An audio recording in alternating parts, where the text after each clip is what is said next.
You were sold a postcard, saffron light, a bell at dawn, smiles that never sweat. But monasteries have drains, toilets, vermin, budgets, and deadlines. Paradise has dishes. The question isn't, are monks above labor? It's, whose back hides the work that proves holiness on camera? If you stay, you'll get an unromantic inventory. How invisible labor props up spiritual brands. How discipline mutates into unpaid logistics. How gender, class, and visas decide who scrubs the rice pots while we chant about emptiness. How donors, optics, and live stream schedules quietly rewire the meaning of purity, and how a vow becomes a story that sometimes erases the people who make it survivable. I will not offer you inspiration sugar. I will offer you the interference pattern you aren't supposed to notice, the hum of a freezer behind the bell, the spreadsheet under the sutra, the person on their knees under the sink, while the sermon praises non-attachment. Who washes the bowls? Sounds cute. It isn't. Bowls carry the whole economy, alms received, dishes cleaned, merit tallied, roles cemented. Zen inscriptions turn it into a koan. Forest traditions exalt it. Urban centers outsource it. Behind the Dharma talk about work practice. There are rosters, rotas, sore wrists, and people who never appear in graduation photos. The camera loves a teacher with a microphone. It rarely pans to the lay auntie in the scullery who stopped a flood at 2 in the morning with a wrench and a prayer. The bowl is the altar you can't post without admitting someone's knuckles kept it shining. Let's commit an unforgivable kindness, remove the incense, and read the operations. In places where monastics are forbidden to cook, somebody still dices the onions.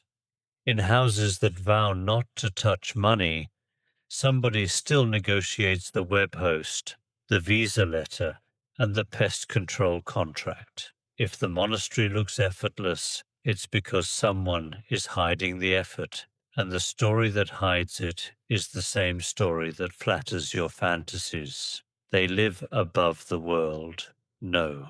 They live because a world of hands holds them up. The reason that sentence sounds harsh is because it threatens a narcotic. The bliss of believing sanctity is weightless. Weightlessness photographs well. Weight-bearing saves people. Here is the first insult and the first relief. Holiness needs logistics. The insult is to our romance. The relief is to our lungs. If we can say that out loud, then the person tightening the leaky tap belongs to the miracle as much as the person delivering the sermon. We can stop paying for beauty with people. Call the labor what it is, the hinge that keeps the door of silence swinging. Call the laborers what they are, keepers of the temple, not shadows of it. If you must bow, bow to the ones who made the bowing possible. Tonight, I will not attack monasteries, I'll audit myth. Monastic life is a necessary scandal to consumer culture and also its secret customer. It purchases diesel, soap, toner, linens, and visas. It promises the end of craving, yet needs your recurring donation more than your enlightenment. This is not cynicism, it's logistics. If sanctity depends on invisibles, sanctity owes them a name. If the vow requires a scaffold, the scaffold deserves wages, boundaries, and thanks on the record. Otherwise, Dharma becomes a brand that eats volunteers and calls the taste merit, stay, and the postcard tears. What remains is truer. Sweat with purpose, bowls with stories, a holiness that can handle invoices out loud. I will not ask you to be less reverent. I will ask you to be reverent for the whole picture, reverent for the person who unjammed the drain while others rehearsed compassion, reverent for the coordinator who kept the lights on and then sat in the dark to breathe. We will put the mop bucket into the frame and watch which saints flinch. I'm silent flame. Tonight the miracle grows arms. Let's see who built the paradise you keep reposting, and whether they were ever allowed to sit for the sermon they enabled. Every tradition has a postcard. Forest austerity, glistening with dew, Zen minimalism, where dust never lands, community serenity, where everyone nods in unison. The broom closet never fits on the card. And because it doesn't, devotees arrive expecting weightlessness and treat the broom as a betrayal.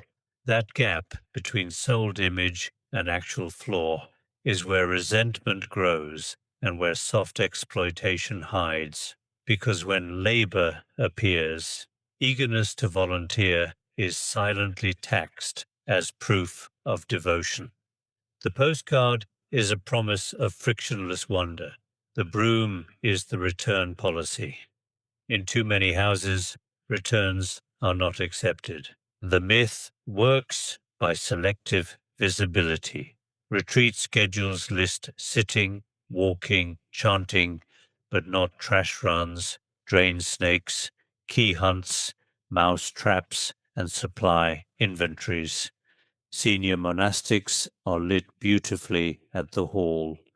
Junior monastics and lay stewards cut vegetables in a room with a broken fan.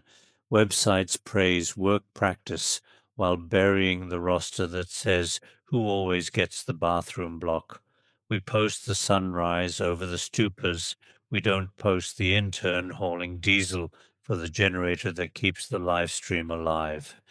The miracle is highly curated. The mop is not allowed a speaking role. There is a choreography to holy invisibility, movement that shows incense, bowing, the bell, gets language, teaching, and a story. Movement that sustains, mopping, laundering, resetting the hall, gets silence, because naming it would puncture the aura that sells serenity. The first time a newcomer is told pick up a rag, this too is practice, there may be joy. By the 20th time, when the same newcomer sees the same few hands pick up the rag, while the same few mouths pick up the microphone, the veil thins and the myth begins to look like management. Work as practice is real. It can be liberating until the phrase covers asymmetric loads. Watch who is perpetually asked because they're good at it. Watch whose meditation time gets cannibalized by just one more run to the store.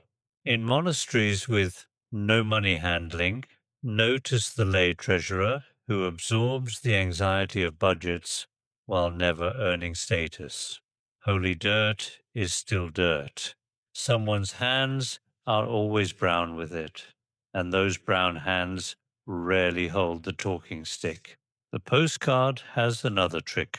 It romanticizes minimalism to disguise frugality as virtue, even when frugality is unpaid labor outsourced to the nearest idealist. We live simply often means we pass complexity and risk to invisible backs. A retreat that sells grace at scale needs industrial quantities of silence, manufactured by people scheduling, wiping, moving, and checking. That silence is not free. The postcard plants the lie that it is, and then calls your fatigue ego when you name the cost. This is not spirituality, it's a production schedule with a halo. There is a cure more beautiful than the postcard, a photo of the broom closet with the same reverence as the shrine room, not as kitsch, but as governance. List the jobs, rotate the power. Put the drain snake in the budget slide and the dish roster on the welcome packet. When the tools of labor become liturgical objects, named, blessed, shared, the community stops eating its own idealists. The broom becomes a precept. Do not disappear the hands that make our silence possible. A monastery that shows its broom closet earns a different trust, not because dust makes you pure, but because truth makes you safe. If we cannot say who scrubs, how often, with what boundaries, and how gratitude circulates, then Dharma is just a curated scene. I am not attacking beauty, I am attacking the crop. Pan the camera wider. The room gets honest, and holiness stops needing to hide behind linen. Beauty that admits its janitors becomes durable. Beauty that denies them becomes propaganda. Ancient codes imagined a world of bowls and footsteps. The water came from a well, the food from a village, the light from the sun. Money was taboo because money binds. Yet in modern monasteries, fiber optic lines hum, insurance renews, roofs leak, emails bite, and software licenses expire. Someone pays, someone signs, someone knows the password to the bank. People say, the Sangha doesn't handle money the way a landlord says, utilities included, warm words hiding a meter spinning in the back. The rule that once protected the heart can become a story that protects the image while exporting the stress. Here's the quiet architecture that forms a two-tier economy where monastics behave as if cash were vapor while lay managers become the living wallets. The rule keeps robes symbolically clean, but the anxiety migrates, unslept nights worrying about payroll for cooks, the mortgage, the bus to immigration, the electrical panel that trips before the live stream. Call it karmic laundering, purity maintained at the front end by pushing impurity to the edges labeled support. The result is holiness that depends on people who cannot afford to be holy because their phones never stop ringing. Some communities try to square the circle with foundations, trust funds, or benefactors who take care of that so the monks can focus on the real work. Sometimes it is grace, often it is feudalism with nicer fonts. Power flows to the donor, policy bends toward their preferences, and the spiritual narrative becomes customer service wrapped in bows. No money touches the Sangha quietly mutates into no accountability touches the Sangha, because the person who pays the phone bill is the one who knows when it isn't paid. Meanwhile, the bill itself becomes a Dharma gate nobody will walk through. The very vocabulary of operations is treated as profanity, P&L, cash flow, risk, reserves, depreciation, compliance. So we keep chanting while the meter spins faster. Not because chanting is wrong, but because the refusal to name the meter moves the pressure to bodies. Burning money slowly is a lesson. Burning people quickly is a scandal. In the absence of numbers, guilt decides everything, and guilt is the worst accountant on earth. I'm not proposing scandal, I'm proposing disclosure. If a vow required a firewall from cash in an era before subscription platforms, update the firewall, publish budgets, rotate keys, spread passwords, audit twice, and stop pretending the bill isn't a practice too. The point of the code was to prevent greed from feeding on the bowl. In 2025, greed feeds on opacity. The code that saves the bowl now is transparency, not denial. When the meter is visible, Gratitude grows teeth and power stops buying reverence by the hour. Picture a notice board where the sutra quotes share space with the month's expenses. Picture the abbot able to explain the reserve policy as confidently as dependent arising. Picture the treasurer's name spoken with the same gratitude as the chant leaders.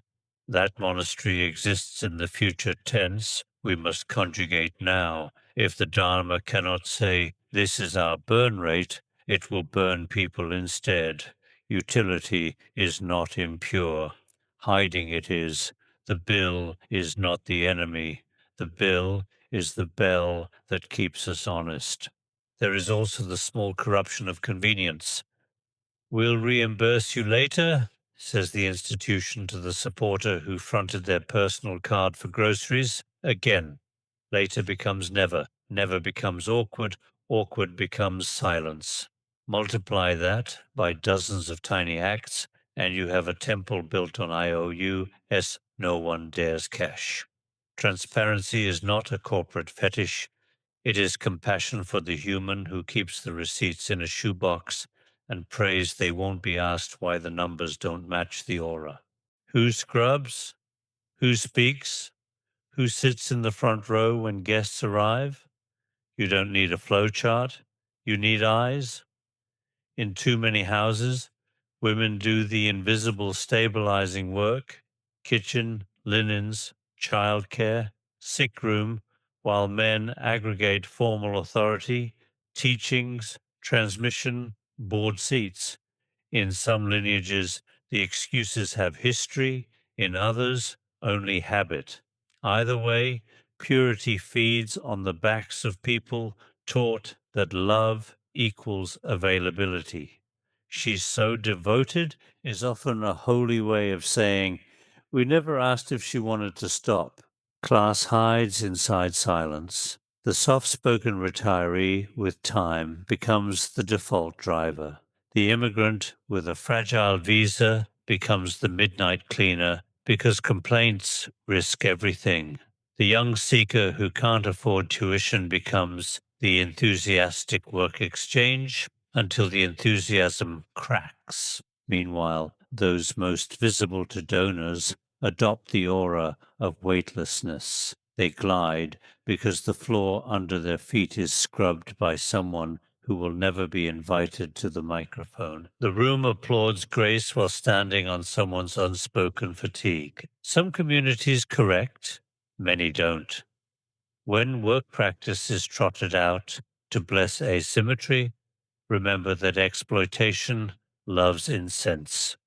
The laundry list is theology disguised as chores. Who does linens? Who refills toilets? Who orders bleach? Who hauls water? If the list always rhymes with gender and class, the Dharma in that house is gossiping through tasks. We don't need a manifesto, we need a pen.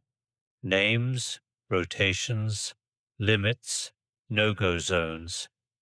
If you can list sutras from memory but cannot list who is on toilet duty next week, your literacy is ornamental.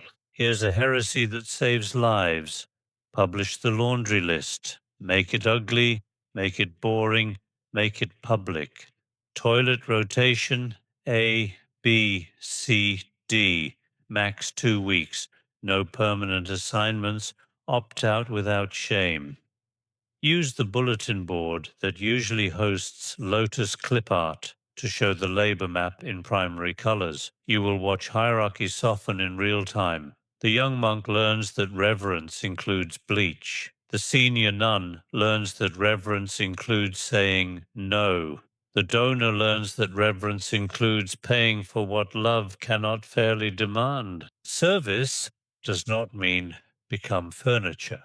Humility does not mean accept a permanent backstage. There is a kind of holiness that dissolves hierarchy by visibility. The abbot seen mopping, the famous teacher seen slicing onions without cameras, the board member seen labeling bulk rice. Not as a photo op, not once a year, but as choreography that refuses to let power float. When the laundry list is shared, love stops smelling like bleach and starts smelling like justice. Make room for the unsacred sentence that sets people free. We will pay for what we can, and we will not romanticize the rest. If you can afford a washing machine, buy it before you buy another statue. If you can afford a stipend, pay it before you fund another banner about compassion. Dignity is the only incense that doesn't give anyone headaches. The Dharma is not endangered by a budget line labeled housekeeping. It is endangered by a hallway of exhausted saints who think they are not allowed to know what anything costs.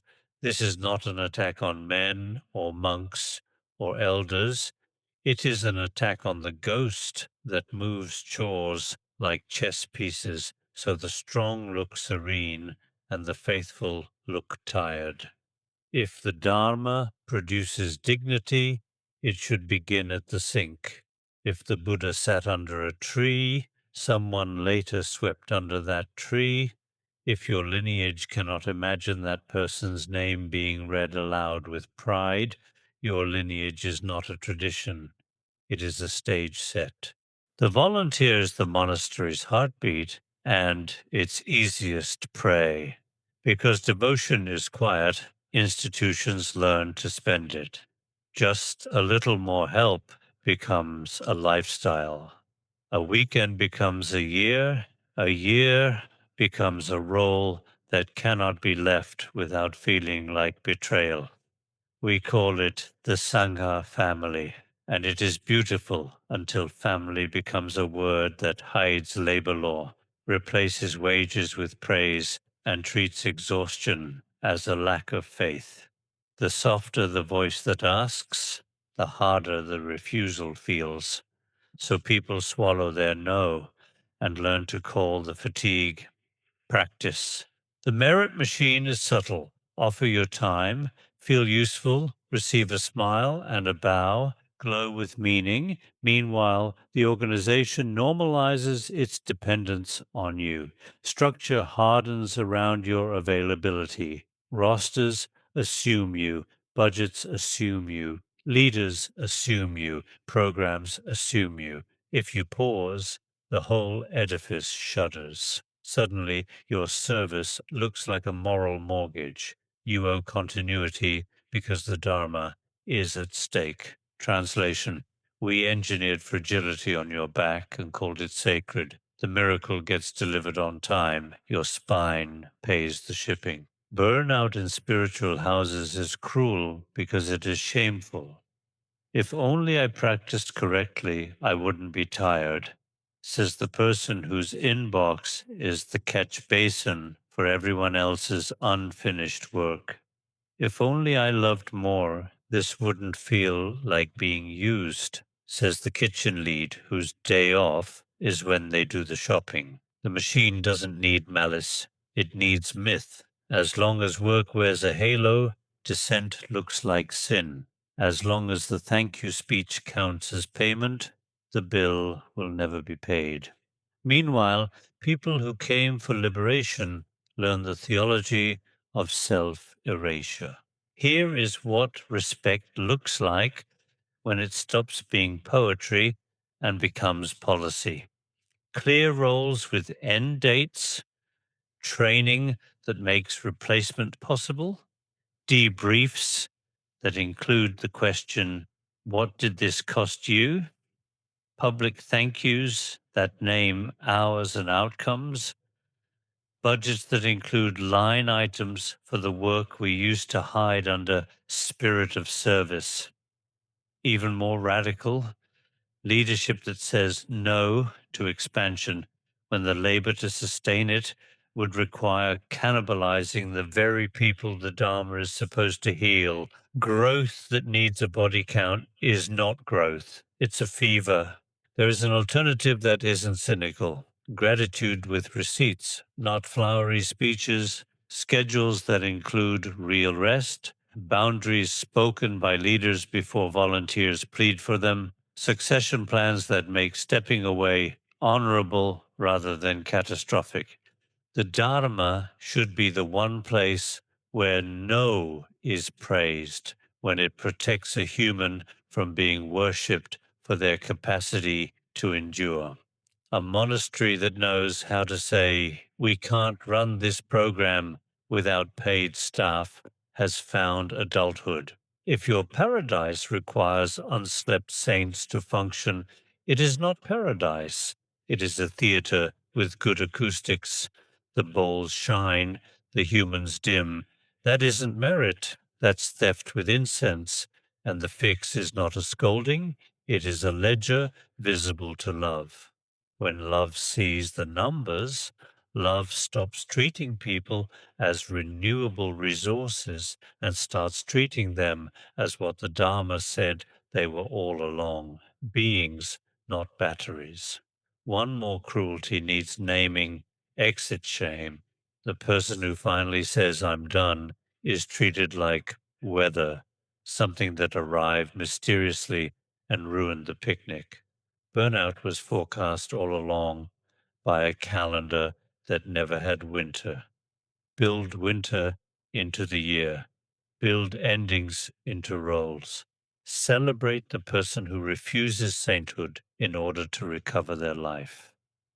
That refusal is not the opposite of devotion. It is devotion's proof that it doesn't require a body count. This is said plainly, so no one has to guess what the work costs. There's a beautiful line that anyone who has lived honestly in a monastery knows. Scrubbing the pot can cut delusion. The rhythm, the contact, the mind's stories dissolved into copper and soap. Chop wood, carry water is not a meme, it's a medicine. But medicine becomes poison at the wrong dose, or when prescribed to the wrong patient for the wrong reasons by the wrong authority trying to stay in power. Work as practice is a key that opens a gate. It is also a key sometimes used to lock the door from the outside while calling it liberation. Work as practice turns into cover when it is used to keep inconvenient minds too busy to ask questions, to exile conflicts to the laundry room, to promote obedience as enlightenment. A house that cannot face grievance in the zendo will export it to the kitchen. A teacher who cannot absorb criticism will call the critic attached to words and forms, then assign them toilets. The doctrine remains spotless. The toilets get cleaner. The truth gets flushed. You can measure the health of a sangha by counting how often critique is answered with a broom. Another kind of cover is aesthetics. Zen loves clean lines love cleaners. When beauty becomes doctrine, labor becomes sacrament in a way that blurs consent. Who refuses to sanctify a floor that is the Dharma? Who asks for a stipend to polish a bell that awakens beings? The line between reverence and manipulation is crossed silently with a smile. The result is a workforce that polishes the brand until their knuckles shine through. The building glows like a koan. The people fade like afterthoughts. There is a second seduction: speed. We have a retreat in 2 weeks. Everyone pitch in. Urgency makes critique sound treasonous. Urgency is the enemy of consent, and in spiritual houses, urgency often masquerades as inspiration. The teacher felt a calling. Fine. Who felt the mop? Who will feel it again next week when the calling has moved on? Inspiration that spends bodies is just ambition that learned to chant. To honor work as practice without making it a leash. A community has to let practice also be work, naming loads, naming limits, and naming when practice is being invoked to avoid accountability. If we cannot say, this job is too much for this person at this time, Then work as practice has turned into work as control. The Dharma should make adults, not serfs. Let the abbot meet the chore chart. Let the chore chart meet the budget. Let the budget meet the truth that unpaid labor is a debt disguised as devotion. The test is simple. When the work is done, do the workers feel more free or more owned? If the answer is owned, then the practice didn't purify the mind, it branded it. If the answer is free, you will know because the mop leaves the hand as easily as the mala does. The person who cleaned can sit without the resentment of a ghost at their shoulder. The person who taught can sweep without the terror of being ordinary. That house will not have to preach humility. It will have to label brooms so they don't go missing. Final check. When someone says no to a task, does the room get smaller or wiser? If no shrinks the person standing, you've built a monastery on compliance, not liberation. If no earns curiosity, what would make this sustainable? Then work remains a gate to clarity rather than a ditch to bury criticism. The broom is not a gag. When you can hear the truth over the sound of the rinse water, you have a practice. When you can't, you have housekeeping with theology. This is said plainly, so no one has to guess what the work costs. Nothing floats without a wire. In spiritual houses, the wire is money braided with admiration. Donors want a refuge from the market. Monastics want a refuge from money. Between them lies a bargain. We will keep you above the grime if you keep us beyond the bill. It can be clean love. It can also become a system of mutual hallucination, where the price of looking holy is never admitting how much hauling holiness costs. We choreograph the set so the wires don't show. We punish the stagehand who bumps the light. The saint floats. The stagehand is late for their second job. Optics are part of the economy. A teacher known for effortless grace attracts patrons. Patrons fund projects that require armies of invisible logisticians. The logisticians make the grace repeatable for the live stream.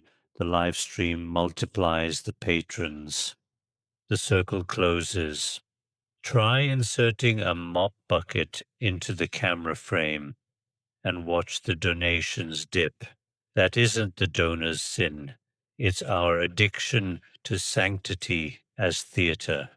We curate our own cage, believing that one glimpse of the backstage will cancel the front of the house. The truth is kinder than the myth. People can love a room that admits the cost of being spotless. There are communities that break the loop by showing wrists, budgets published, chores rotated, donors educated that beauty is labor intensive and that supporting the Dharma means loving the maintenance, not just the mantra. Others double down on the mirage, polished floors, unslipped underclass, slogans about simplicity printed with gold foil. The market always rewards the shinier lie until it collapses under scandal, and the people who saw everything finally speak. The catastrophe is not the betrayal, it is the fact that the warning was visible in the chore chart for years and nobody called it sacred enough to fix. Now imagine a different optics, the donor tour that begins in the pantry. Here is the rice. Here is the invoice. Here are the hands that moved it. Here is the rota that kept it fair. Tell the truth with the same ceremony used for incense. Watch admiration mature from sugar to bread. Some patrons will leave. Good. They were renting a feeling. Others will stay and become partners rather than fans. The house will grow slower. it will also grow roots.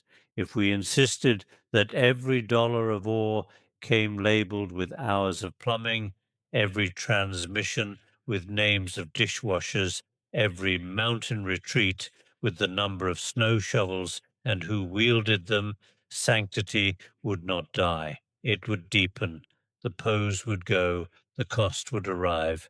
Gratitude would stop being abstract. We would see that bowls are the altar, not metaphors for it. The altar, reverence would expand to include the wrench and the rag. Donors would be invited to fund dignity before marble. Holiness can survive gravity, brands can't. Choose. And if you choose holiness, choose to look heavy. The weight of schedules, payroll, brakes that squeal, visas that expire. To admit the weight is to free the back that has been carrying it alone. Weightlessness photographs well. Weight bearing saves people. That is the price of not lying, and it is a bargain. One last heresy. Invite donors to wash bowls, not as spectacle, but as literacy. 10 minutes at the sink teaches what 10 years of brochures cannot, where the holy begins and the brand ends. If a benefactor can dry a pan without demanding a plaque, you have a patron. If a teacher can accept a smaller check without offering a smaller blessing, you have a monk. If your development plan cannot imagine either, you don't have a sangha. You have a subscription service with gongs. The bowls will teach everyone their size, and that lesson is the only one that resists inflation. This is said plainly, so no one has to guess what the work costs. What survives when we stop lying about labor? The romance dies. The respect is born. Monastic life, stripped of hallucination, is still a scandal to the market because it refuses spectacle as purpose. But it cannot also refuse truth. You want to talk about emptiness? Start with the empty conceit that effort disappears in perfect communities. You want to talk about compassion?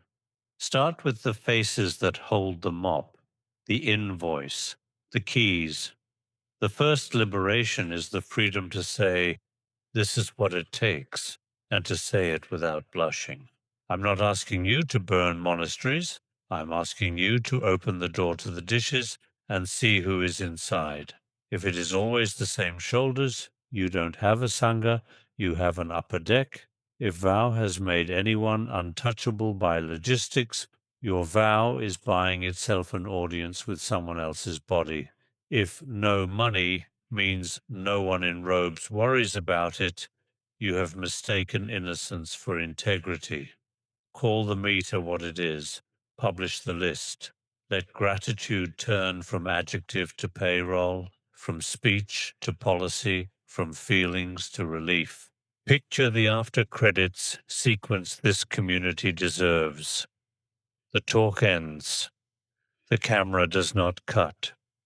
We follow the teacher to the pantry, the board member to the trash run, the new guest to the dish pit. Each guided, not shamed. Each thanked, not sanctified. Names are named, not to flatter, but to anchor. The invoice is read aloud like a sutra. The budget is displayed in the hall monthly. The laundry rota is printed on good paper and placed next to the bell schedule. No one is drafted for life. No one is canonized for an endurance contest. People leave a role and keep a relationship. A house like that will look less miraculous to tourists and more miraculous to residents. The miracle will be the ordinary made safe, consent alive, boundaries honored, wages where possible, gratitude where not, priests without panic over a broken pipe because someone taught them how the shut-off valve works and no one called it unspiritual. Children will see adults tell the truth about work and will grow up allergic to halos that eat people. Elders will be allowed to age without becoming permanent laundry supervisors. The word service will stop meaning, this is your caste. To those who bristle, who fear that showing the sink will scare donors, or that naming the rota will shake the mystique, remember, mystique is a fragile god. Dharma has already survived empire collapses, famine, plague, and the internet. It will survive a spreadsheet. What it cannot survive is the slow attrition of trust when the backstage keeps bleeding people who were told their tiredness meant they didn't understand. Understanding looks like a roster. Compassion looks like a key ring with more than one name on it. Wisdom looks like a budget that tells the truth. Who washes the bowls in paradise? Answer, we do, on a rota that makes saints indistinguishable from stewards, where microphones and mops are both touched by the famous and the unseen, where the camera finds the pantry before the gong. A house like that doesn't need slogans about humility. It has a sink that tells the truth. In that house, the miracle is not that bowls are always clean, but that no one disappears to keep them that way. The holiness you can audit is the only holiness that deserves trust. So let this be the non-poetic ending you came for and did not expect. Put the mop in the frame, name the hands, praise the budget, refuse the trance. If silence is precious, build it without sacrifices you wouldn't dare make explicit. If compassion is your brand, start by relieving the people whose compassion you keep spending. And if you hear a bell as I speak, it is the bell of the utility room, the bell of a valve turning, the bell of adulthood arriving in robes. If your holiness requires hidden hands, it isn't holy, it's staged. I'm silent flame. Show me the sink or stop saying the word sacred.